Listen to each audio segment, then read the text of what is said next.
describe your involvement you've had with CAPG. So I got involved. I started taking classes when I saw a crew walking around with a video camera, and it really grabbed my interest. I didn't even realize this existed. And we were back in the PE building at the time, so it was really kind of, hidden away. And once I finally got involved as a student, I started to see what influence CAPG had at the time, which was quite vast. I mean, they helped run the studios, and they were really productive as far as getting like projects done and working with students. And so they really had this kind of hands-on approach. And so I decided, board was opening, a couple of our friends were gonna, all thinking about doing the board. So I was on the CAPG board from 2001 to 2002. And to be honest with you, I don't even remember what position it was. We all kind of chipped in and did everything together. I wasn't president or vice president, but and we were, that's how we were structured back then, was president, vice president. Now it's producer, and so it's a little different. But what we did at the time was we helped decide what the projects were for the studio classes.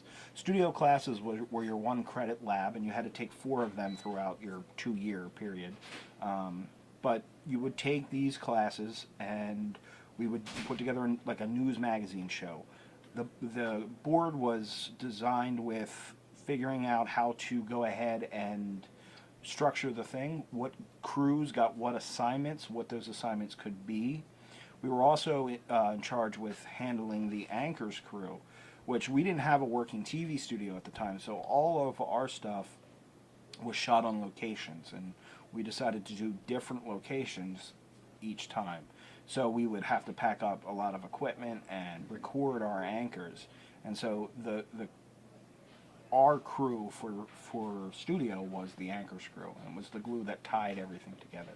I remember being in the PE building to 10, 11 o'clock at night helping students with their projects. There was somebody from the CAPG board here every hour of every day, pretty much. And it was nice. We had our own office, and we worked from it. And I'm seeing a lot of that kind of tradition, though, continuing on with the newer generations of students.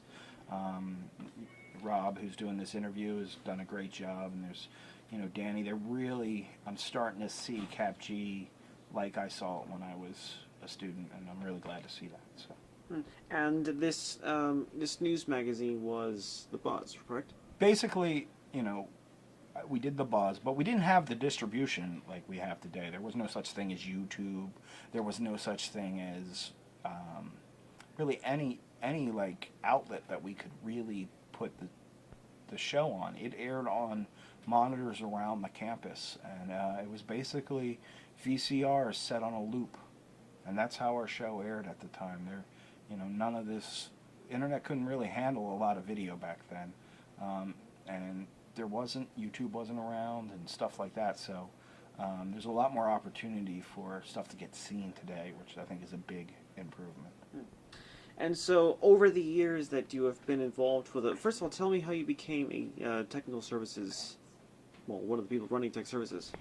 Well, as a board member, it was my responsibility at the time.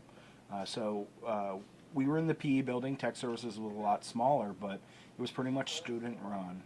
So I ran it for about 2 years, I guess. I volunteered in there with other people and stuff, and Matt ran the room. But I really liked it, and it was like, that's where I got my interest, like more towards the engineering stuff that I do now as far as video work and video systems and configuring TV stations, all stem from my experience in tech services. I walked in one day, and Matt Porter asked me to put some lenses on the new JVCs that came in. And these were brand new mini DV JVCs that were state of the art at the time. In fact, they just went out of service about 3 years ago. And so I not only had to put the lenses on them, but configure the battery backs and all that kind of stuff. And he asked me to do it, and I was shocked that a student would be allowed to do that. But I did it, and I really enjoyed that aspect of it. So I started volunteering in there. Now I've configured multiple TV stations. I've worked in television for 15 years, and it all stems back to putting some lenses on a camera so many years ago. So. And so this is my last question. I know someone thought was behind it. Over the years that you've been involved with CAPG, whether you've been on the board, you've been in charge of all the equipment here. Describe one thing that you think CAPG will be best remembered for as its long-lasting legacy continues. I think if I could sum it up in one word, the long-lasting aspect of CAPG is community. I still know all the people on the CAPG board when I was there are working in the field. And I still talk to numerous board members. I still know them. I'm still friends with them. I still do projects, and I still work with a lot of them. I got a couple board members that work down at the TV station I work at, and I've been working with them for 15 years. So the relationships that are built here carry on. Every job I ever had in video somehow stems back to this Montco.